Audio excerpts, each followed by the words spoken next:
In this episode, we are visiting the Horns of Hattin, or in Hebrew, Karnei Hittin. It is a double hill resembling a pair of horns, a 20-minute drive from the Sea of Galilee.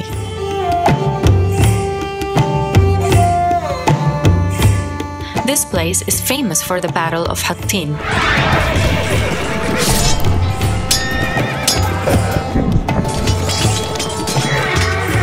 This battle changed the course of world history. It took place on the 4th of July, 1187, between the Crusaders and the forces of Saladin Yusuf bin Ayyub, or more famously known to you as Saladin. If you have traveled to Tiberias, then you most likely have driven by this peculiar-looking hill peeking out of the valley. Wait. What if that's not the road? Well, we discovered that in 1 second. Oh my goodness, this is driving on the wrong side of the road. But what you most likely did not know is that once a year, a group of volunteers that call themselves the Jerusalem Kingdom choose the day which best fits the original conditions of the hot day when the Battle of Hattin took place, and do a full 3-day reenactment with marching, camping, and fighting.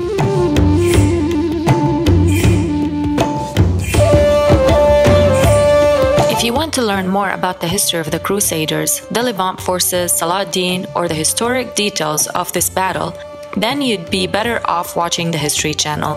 There are mountains of information about this famous battle. After all, we're talking about the beginning of the fall of the Crusaders here. This battle is so famous that there is even a movie about it. It's called The Kingdom of Heaven, and it depicts this battle using super awesome cinematography. But unfortunately, it was filmed in Morocco. So what we are going to do is take you to the real site right here in Israel. We'll also discover how this place is related to biblical events. We will interview Dr. Rafael Lewis, an archaeologist who believes that this could be the real Mt Beatitudes where Jesus preached. This was, in 1890, this was Mt Beatitudes.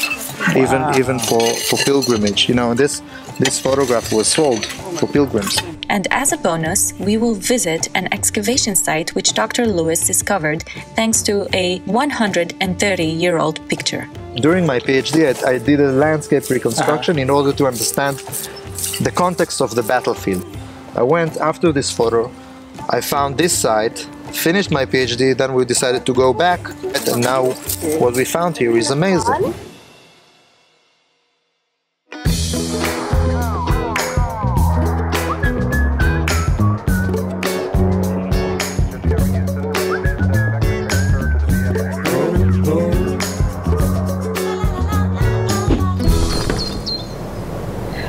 Okay, today we have our friends with us joining our adventure. Evaldas, who before I met him, I didn't think there was anybody taller than Sergio, at least not in our area. And then I met Evaldas, and nice meeting you again. Really hurts to look up. It's really healthy for your neck. It's not healthy at all. I get cramps in my neck every time I talk to you. And then Maria.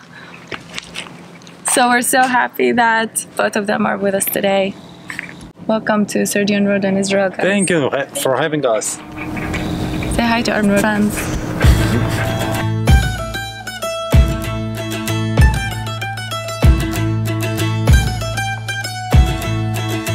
Evaldas and I practically grew up next to each other. We're like brothers. That's true. Evaldas and I have a long history together. We've started many businesses together. We actually stayed in the same Air Force military base for a while. Right? That's true. I didn't know that. That's cool. We have a little problem. We need to cross the road to enter to the place, but there is a big island in the middle. But Evaldas says he's got an idea. You're gonna go to the... Oh my goodness, Evaldas is driving on the wrong side of the road.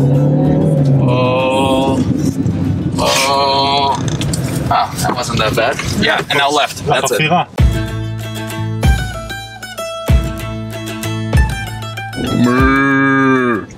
No, you will hit the card. Oh. Oh! Oh! Come on! It's on my face! Ew! Tell me about the experience. Tell us what just happened. 1 second, let me... I can't believe it. So unclean right now.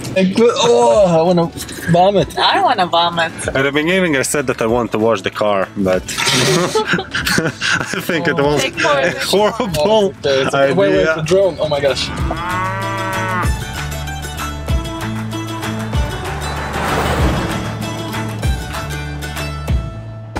I was just opening the window to say hi to the cow, and it wasn't very gracious. Look at this. I think it was very gracious. Very generous. In the year 1099, the Crusaders captured Jerusalem from the Islamic Caliphate and laid the foundation for what they called the Kingdom of Jerusalem. After ruling the Holy Land for almost 100 years, the Crusaders were defeated by the Muslim armies in the Battle of Hittin. The battle took place in this valley. In 1187, the Arabs, led by Saladin, came and attacked the Crusaders. They shut down the water spring that was the water supply for the Crusaders in this area. They set on fire the hills and the valley of Hittin. And in the middle of the day, in the heat of the day, the Crusaders in their heavy armor were exhausted, thirsty. And this was their end.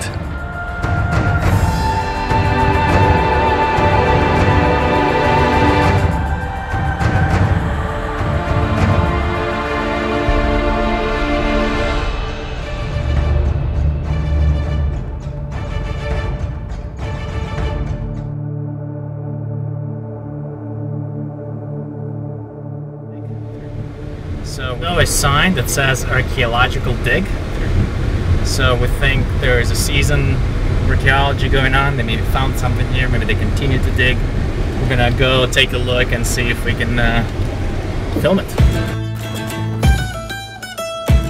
As we were about to wrap up and leave, Evalda suggested to follow the little sign that says archaeological dig. It took us through a little dirt road to the adjacent hill facing the Horns of Hattin. To our pleasant surprise, we found an ongoing excavation led by Dr. Rafael Lewis, who was very kind to welcome us and share his findings. People throughout the centuries, and mostly in the 19th century, they used to come to the Horns of Hattin and to show it as Mt Beatitudes. And actually can show you a very interesting piece of document I was just showing the students. This is a photograph that was taken in 1890. It's a photo from Zurich. It's a colored photograph. Mm-hmm. And look at what's written over here. You see? This is from the Library of Congress, and it's written here: the Mount of Beatitudes, Kafar Nahum, Israel. Wow. Are we in Kafar Nahum? No. It's the other side of the Kinneret. But where are we?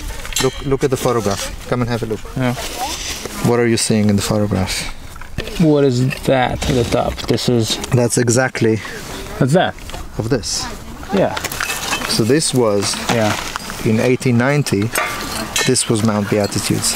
Wow. Even for pilgrimage, and this photograph was sold for pilgrims, for people all over the world. They wanted to know how Mount Beatitudes looked like. This is what they were sold. This is what they were shown. So until the 20th century, that was Mount Beatitudes. Yes, the Horns of Hattin and Mount Beatitudes. Fascinating. But what happened that caused Mt Beatitudes get up and move 8 miles northeast? It appears that in the 20th century, when Benito Mussolini commissioned the building of the Church of Beatitudes, the Italian architect Antonio Barluzzi placed it on a hill in front of Capernaum, which is quite a distance from what used to be considered the site of Beatitudes. And after the construction of the church, the pilgrimage, together with Mt Beatitudes, moved from the traditional location to the new. So what is the catastrophe you're speaking about that for the Christianity? Can you explain on that? Well, on the 4th of July 1187, the Battle of Hittin ended. The Frankish Crusader army was lost, and greatest catastrophe that happened over here was actually the capture of the true cross that was taken here. This is it really shocked the Christian world. And the result of the news that came from the Holy Land, the Pope died. The Pope died from grief. What is this true cross? What is this relic? The relic of the true cross was believed by the Crusaders or the Franks was the cross that Christ was crucified. Really? Wow. And they brought it to the battlefield as a token. You know, you bring something like this, so holy, to march with your army, you will never lose a battle. But they did. And it was taken by Saladin and his men. And it was a great shock for Christianity. Was it ever found? Or no, it was never. So lost since then. When Dr. Lewis looked for the spot where this 130-year-old photograph was taken from, he was surprised to find ruins of an ancient wall that was not yet reported. From this side, it looks just like a tumble of stones. Okay? And have a look from here. A little bit more. Wow. Oh, I see that. Oh, that's definitely a wall. Yep. See? These ruins intrigued him and his wife, a biblical archaeologist, to start a dig which led to the discovery of an ancient temple. As we've decided to go back to the different sites that I found on this plain of Hittin, to go back specifically to this site because it's the one which has the biggest question mark above it. So this is what we're doing here. We're with a group of students and participants, and we're trying to explore this unknown biblical sites. And we've already found a temple. Over there, what you see over there? Temple. That's a temple. You found a temple here. That's a temple. We found incredible. A temple with a standing stone and what might be an altar. For now, it looks like it's dated to the late Bronze Age period, maybe Iron Age 1. We're talking about 14th century BC to 12, maybe 11th century BC. We're around that area, which is amazing. And we have a temple. We have a path which leads to it. We have a wall which surrounds it. You sound like a sacred place, and we have very thick walls which are surrounded this entire settlement, which is unknown settlement. Now we need to find its biblical reference. So let me ask you a question. If you guys had a choice and you were here, knowing history, would you join the army of the Crusaders or the Saladin Arab army? Is that a trick question? Yes. I'm not answering. Always will go with the winners.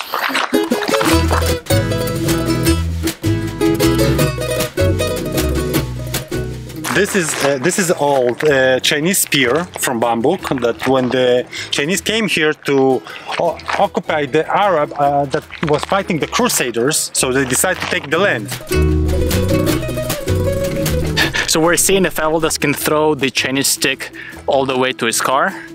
They were smaller, they would need less water, so it was easier to them to hold for a longer period of time. Oh, yeah. Wow. Yeah, that's incredible. When you speak with confidence, anything can sound truthful. I say he won't get even halfway to it, but Evaldas is certain that his ultra kung fu is able to get the stick to the car.